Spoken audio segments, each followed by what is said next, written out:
Hi again, people. Wanted to clear up some things on this Uvalde shooting. A couple things that I possibly got wrong. I'm still not 100% convinced, but let's go through a few things on the comments that I'm getting from some of these videos that people are still bringing up. Okay, so here was the this new video that wasn't released yet that everybody's talking about. This reporter saw it. Now, this guy appears to like pink, and he's a little bit hard to listen to, so we're seeing his emotion and his beta personality, to me, come out in these videos. But anyway, at least he is able to describe kind of what's going on. So again, he got to watch the video, but pesky citizens who pay the tax bills for this, we don't get to watch it. Entered the school. But keep in mind, this is based on a new calculation and a new timeline that I was able to review today. It took another 58 minutes before officers eventually stormed the classroom. I want to walk you through this new timeline. This is according to investigators that they have put together. The gunman got to Robb Elementary School at 11:28 a.m., crashing his grandmother's truck outside and exiting with a rifle and a bag full of ammunition. They say he fired shots at witnesses nearby. At 11:30 a.m., police got their first 911 call about the crash and shots fired. Notice he said the first 911 call about the crash. We have yet to hear when Grandma was shot. Did she call 911? Did someone else call 911? And what did they say? Did they say he was going to the school and that was another failure of law enforcement to connect the dots? Because in the state Senate hearing, all we were hearing is we need algorithms, and we need to watch people who are playing games, and we need more laws on how to report, and we need... They had more info. I'm convinced that somebody called 911 and knew he was going to school, and they want to start the timeline as he arrives because it looks better. Just 2 minutes later, that's when the killer hopped a fence at the school and shoots at the building. 1 minute later, 11:33 a.m., he entered the school through an unlocked door unobstructed. At 11:44 a.m., Uvalde City Police and school district police officers started taking gunfire and moved back to get cover. Started taking gunfire, meaning they did not return. Remember, there was no cops fired any rounds until they entered 77 minutes later. So even when they were taking fire, nobody shot back at the killer. Remember, there was a guy who said he saw the guy before he entered the building, and he had a long rifle, one of those mean assault rifles they keep telling us is bad. He had one of those and did not take the shot. After this, law enforcement sources tell us that teams on the ground were making calls saying send all the firepower you can. And this is, of course, where this photograph fits in. 11:52. You can see it there on your screen. We see officers standing in the hallway at that elementary school, apparently trying to figure out. There's a lot of people trying to justify this by saying maybe this shield wasn't good enough for rifles. So what? A lot of vests that cops wear aren't good enough for rifles. So what? It's more protection than a damn unarmed kid in there with a killer. I don't care if he didn't have a shield and he didn't have a long gun. He's still got firepower. A pistol is very effective at close range. Cops kill people with pistols every day, and criminals kill people with pistols. So this crap that the long gun, and he had a long gun, and the shield wasn't good. It's all bullshit, people. You cannot legislate or make laws that prevent coward cops from hiding. What to do next, but again, it was not until 58 minutes, 2 minutes shy of an hour at 12:50 p.m. that U.S. Border Patrol tactical teams... Remember, when they entered the team, they had 7 people in the stack, in the Congo line, whatever you want to call it. The 7-man team was entering. Nobody held the door, and it shut on the last 3 people. So only 4 people entered. 4 people entered and killed the suspect, and not one of them got hurt. They could have done that in the 58 minutes they were standing in the hallway being scared. Arrive before making an entry and killing the gunman. So this is just a lot of new information, and I have to be honest with you, it's a lot to mentally and emotionally. That you did view the video, and it's mostly from that angle where you can see down the hallway. You did see the killer enter the building. Right. You saw the response to the police officers that were there. Could you tell from the video you saw if the officers seemed to be unorganized? Were they hesitant? Was there any indication there was something wrong at that point?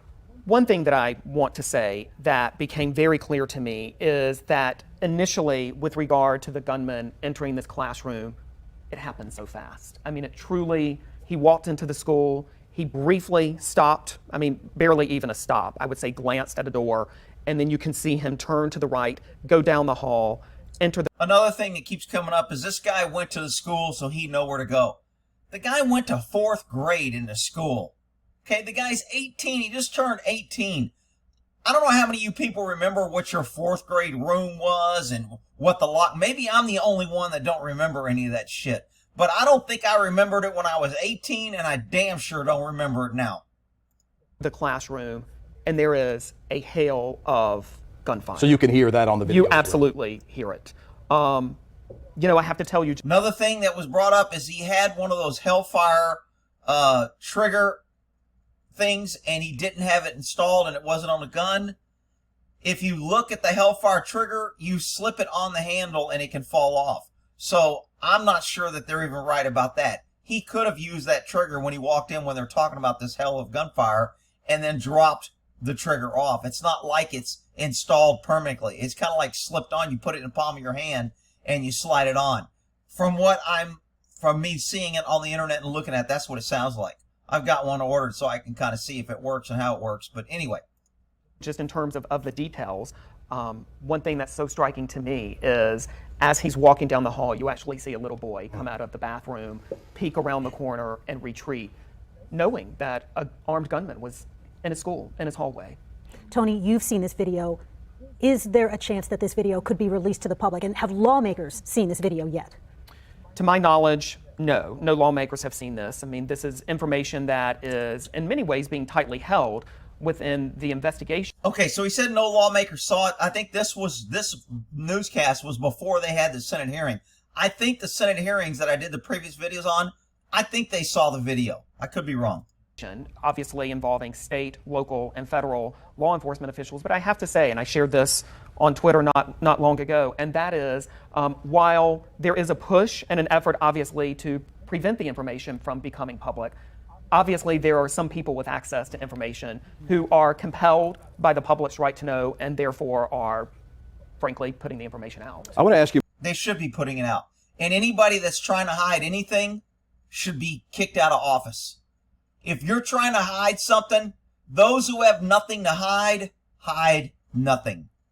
More about the video you saw. Yeah. We were told initially that the officers attempted in some form or fashion, with a key, without a key, to get into the room when they got into the school hallway. Did you see any indication that that happened when they got into the building, attempting to open the door to 111 or 112? So this is what I can tell you, that soon after they were inside the school, they did make an effort to go to the classroom.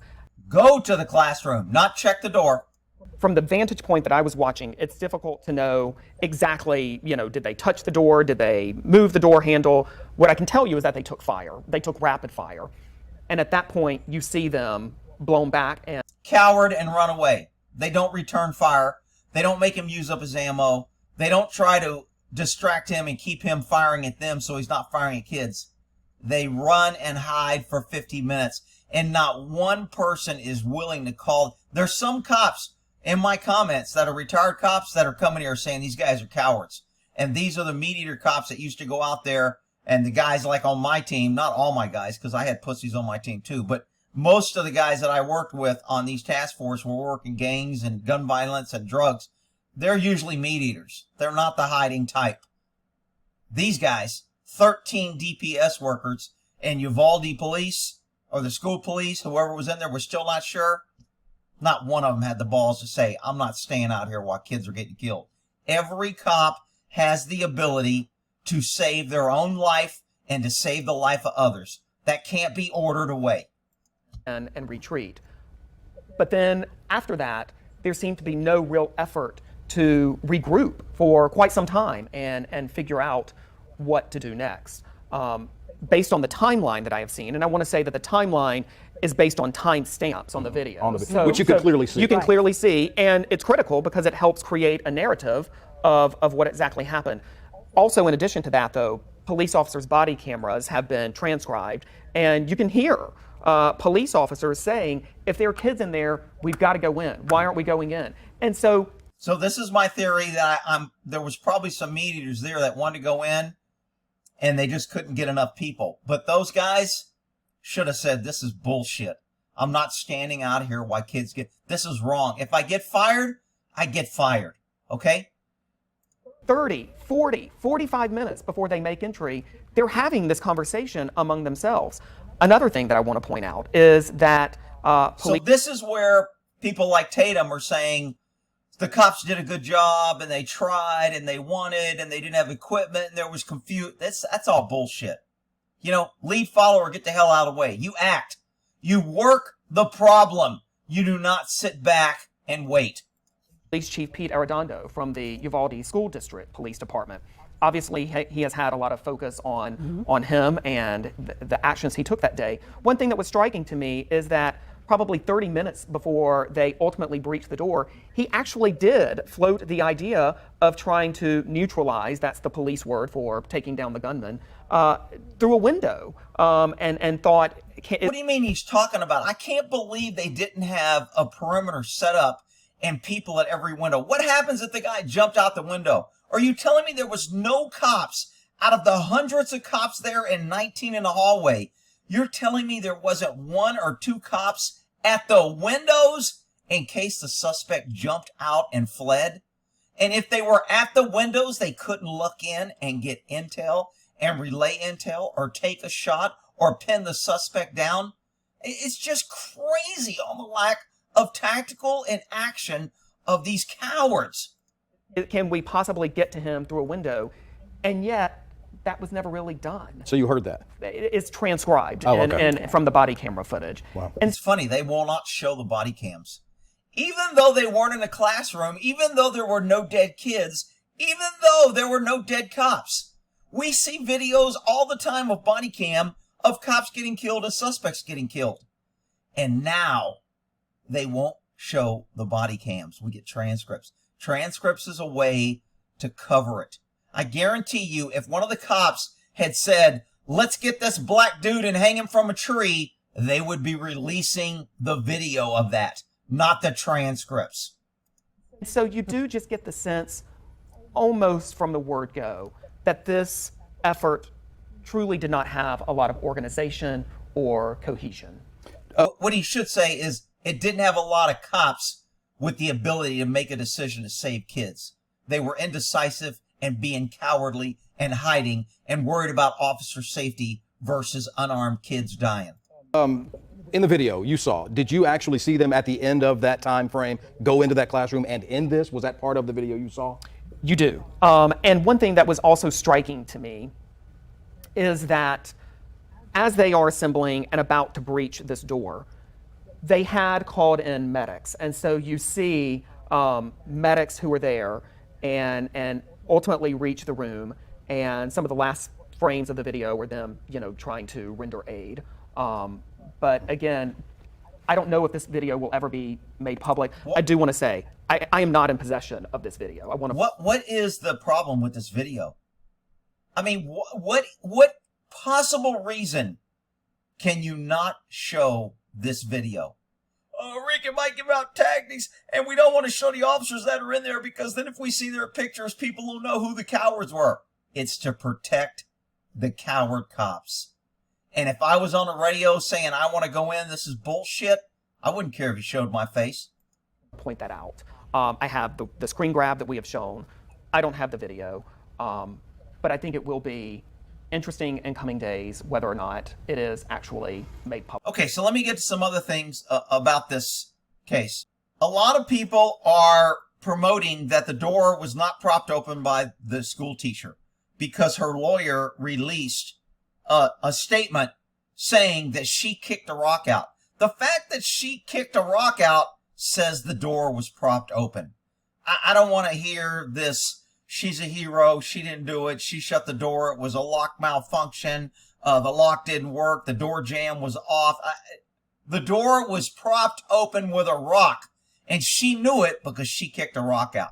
So that's just my opinion on that. Again, government failure, school teacher not following procedures, and the administration not enforcing lockdown procedures because of the open border and because the school was locked down over 50 times in the last few months. People got lax. They don't care. The border's the problem. They probably thought it was another border issue. It turns out it wasn't, and now 19 kids and 2 teachers are dead, and we want to blame good people who own ARs for the problem. And lawmakers want to say we need more laws, even though this guy broke probably 200 laws. So a lot of people are claiming that the cops are actively engaged in giving misinformation and lying. I believe they're withholding information. I believe they're manipulating and twisting information to conceal some things. But I don't think it was an effort to intentionally lie to say that we're faking this and the shooting didn't happen or the kids didn't happen or it wasn't as bad. Look, they're going to use this crisis, but some of these accusations are kind of bullshit. They're saying the first lie was a school resource officer engaged a suspect. That was the first reports. It was new. They had heard that there was gunfire. The guy shot at them. They saw some officers run, and that's probably how that got in there. Granted, the government's going to take the narrative that makes them look good. This made them look good, so they ran with it. But you got to give government credit. At least they corrected it later and said, hey, that wasn't true. All right? The shooter was outside school for 12 minutes. That was an estimation. They thought it was 12 minutes. The timeline's changing. It turns out he got in within 5 minutes, maybe under 5 minutes. That's not a big concern for me. That's to me, normal, operational, confuses, fog of war, fog of whatever you want to call it. That's just normal things. The door the shooter entered was left propped open by the teacher. They're saying that was a big lie. It's not true. The teacher claimed, look, it was propped open. She kicked a rock out. We know it was propped open. Whether or not the lock worked, whether she didn't pull it, whether she panicked, whether she didn't kick the rock out all the way, whatever. The gunman was wearing body armor. He was wearing a vest that can hold body armor, so it looks like body armor. It just didn't have the actual body armor in it. This isn't a big lie. This is a reasonable conclusion. If you see somebody wearing something that looks like a vest that is designed to hold bullet protection plates, I think it's a fairly reasonable conclusion and the immediate thing to think that he may have body armor. You want to pass that information on to other officers so they go for headshots or the pelvic girdle area, the legs and hips and groin area, because to avoid the body armor. Officers quickly engaged the shooter. This is pretty much a lie, but could this be confused, or could an officer said, yeah, I got shot out? I don't know. I mean, was that intentional? I don't know. Officers weren't well enough equipped. We know that's bullshit. They have shields, they have guns, and we still have cops out there making excuses. Well, their guns weren't as good, or they didn't have enough, or their shields weren't for rifles. It was only for, it's all bullshit. Chief is not responding to investigation. According to this is still a confusion whether or not he's responding or not. I've got another video coming up right here, right after this, to where the mayor speaks out about this. Local law enforcement didn't mislead anyone. I don't know about that. Whether they intentionally misled or whether they willfully went along with bullshit and misled. Okay? So those are some of the lies that people are saying that the government absolutely lied about. That's my take on those. Here is a video of the mayor from Uvalde who's pissed off that they're making them look bad. They should look bad. But here's what he says. Colonel McGraw has continued to, whether you want to call it lie, leak, lie, leak, mislead, or misstate information in order to distance his own troopers and rangers from the response. Every briefing, he leaves out the number of his own officers and rangers that were on scene that day. I agree. You know, they want to protect their image. He had 13 cops there. They were a state agency. They failed to go in. Nobody had the balls to override the chief. They could have. This shit about they couldn't and it's standard procedure and normally you don't want to act without information. That's bullshit. An active shooter, that's exactly what you want to do. You need to act even though you don't have information. The whole purpose of stopping an active shooter is acting, not thinking, following orders, being confused, and this other bullshit they're trying to pass. He leaves out that during this timeline, every other classroom in the building was safely evacuated by Uvalde police officers with assistance of Border Patrol. He leaves out that no other agency's officers even asked to approach the door, much less did it without shields. Of the 8 agencies and 14 people in that office, in that hallway. I'm not sure he left that out. He's just not specifically pointing out his failures. I agree with that. Up to 19 at one time. So, Colonel McGraw has an agenda, and it's not to present a full report on what happened and to give factual answers to the families of this community. So what's his agenda? See, this is where all the people that are hollering conspiracy, the government planned it, they're all in on it, it's fake, it's a hoax. These are the idiots that are like, look, this dude's pissed and they're looking bad. Do you really think they're going to sit there and continue a lie when they're getting used as a scapegoat? Of course they wouldn't. 19 students and 2 teachers tragically died. They were Uvalde children and Uvalde teachers. What matters to Uvalde is that these broken-hearted families and this grieving community get a full investigation and accurate report of what happened that day. Not just you guys. Everyone should hold government accountable. This is a complete failure of government, and it's a perfect example of why more laws don't work and why giving up your guns is a dumb idea and why more gun laws isn't the answer and it's not the gun's fault. This should outrage everybody. I'm really disappointed that this isn't full stream. Petty infighting, the clickbait headlines, and the politically motivated scapegoating is not helping anyone. It is dividing a community and further frustrating grieving. Then give us the information he's lying about. Give us this so-called stuff he's holding back. Families. So as I told you earlier, the gloves are off. As we know it, we will share it. Then share it. Release videos. You don't have footage? You don't have body cams? Release it. And quit talking about it. We are not going to hold back anymore. We kept quiet at the request because we thought we were doing a formal investigation and doing the right thing. But yet, they can go to Austin and have public deals and talk about it and different things and not share a damn thing with this city. So is he upset because he wasn't invited to Austin? I don't know. Or anybody in this community. And that's wrong. All right, so that's his take. Again, the more takes we have, the more information you have, the better decisions you make. I'm not saying he's right and the other guy's wrong. I said, look, there is obviously nobody's agreeing. Put the facts out, put the videos out, put the 911 calls out. Let the information flow and let people make an educated, informed decision. Quit telling us what to think and give us the information so we can make our own decision. I made a statement during the Senate hearings. They showed an actual picture of the door with the bullet holes in the glass that led to the classroom. And I made a comment that I thought I read somewhere that cops walked over blood in the hallway and kids, and there were dead kids, and it was horrible, and he was shooting everybody as he went to these rooms, and I still think I read that somewhere. I've been following this pretty closely. But here's the only article I'll find. There was blood in the hallway and children were covered with it, said one of the students. So maybe with all of this, I misinterpreted that. So if I'm wrong on that, well, I'm wrong, okay? But I still think I read somewhere that cops were saying they were walking over dead bodies and it was a bad situation and he was killing everybody and people before he got to these rooms. That doesn't appear to be the case. Also in that video, I looked through the room and there were no bodies and no blood anywhere, and they keep telling us the room was full of dead bodies and full of blood. Yet, I didn't see anything. I didn't see any medical stuff. I didn't see any where they gave aid. I didn't see anything through that window. Why are they hiding the crime scene? So the government has a lot of talk about keys and locks and whether it was unlocked, and now it turns out the doors weren't even locked, and the doors couldn't be locked from the inside, and now they want more money for more training. Okay, here's your training. You don't have to spend any money. It's free here on YouTube. This is locked. This is locked. This is a key. And this is how you check.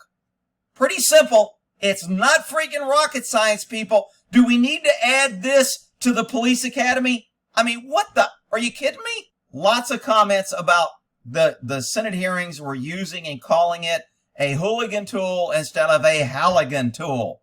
Whether it's a magazine or a clip, it's common usage. I call it a hooligan also because a hooligan used to be a kid who would break into shit and was no good. Hooligan tool just was for breaking in and destroying things. It's a destructive tool. It was made by some dude named Halligan in the fire department. It's a pretty simple tool, and now they're calling for more training on how to use a freaking pry bar. If you want to shop for one, there's plenty of places you can shoot for a Halligan, or you can shoot for Hooligan, or shop for Hooligan. Okay? It doesn't matter. So, here's how you use it. Here's a company that sells the Hooligan, the world's most popular forcible entry. Please stop commenting that they said the wrong. I mean, I got to read these comments because I'm trying to get educated from my audience to get more information so I can get feedback. And I got to filter through comments of idiots running around. It's not Hooligan. It's Halligan. They don't know what it's the same thing when somebody calls a magazine a clip. Get over it, people. This is the most common hooligan tool. It's people call this the duck bill, the pike, or I call it the spike. And it's got little grooves on grips. I've got one. I used to keep it in my car. We just call it the pry bar area, but they call it a nail puller, sharpening claws, finish, whatever. Since the government obviously says they don't have training on how to use these special tools, I figured I would show some pictures and do a free training video for the government. You simply hammer and banging it into doorknobs and the crack of doors. It's not that hard. I've breached many doors. Usually I use a sledgehammer. Commercial buildings, you need a little bit more powerful. Sometimes in vehicles, you need a little bit more power. Basically, hammer the spike, the point, something through the wall. You beat it with something, a sledgehammer or an axe, and then you tear up the locking mechanism until you can open the door. It is not rocket science. Okay, I don't think we need a 40-hour training class on how to use a freaking pry bar, people.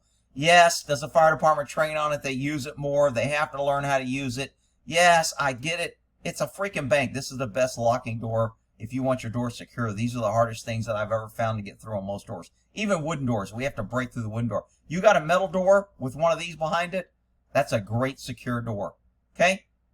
So anyway, I just wanted to show, prying. This is a door that opens outward, so you're going to hammer it in, and then you're going to use leverage of the long bar and pry it back. I mean, that's what the hooligan tool, Halligan tool that they're talking about. It's not the end of the world, but here's how you use it. So now the government doesn't have to spend thousands of dollars to develop a training curriculum. Pretty simple. Here you use it, you bang down, and you can literally tear off hinges and cut through hinges and knock them off. All right? Cut through metal. Wow! Wow, Rick, that's pretty cool. All right, we'll end that there. Wait for more developments on how the government's trying to spin this in. Do we need more laws? Yeah, that'll fix. We need more laws. We need more control. We need to get rid of more freedoms. We need to get those guns, those mean assault guns. Get rid of the ammo.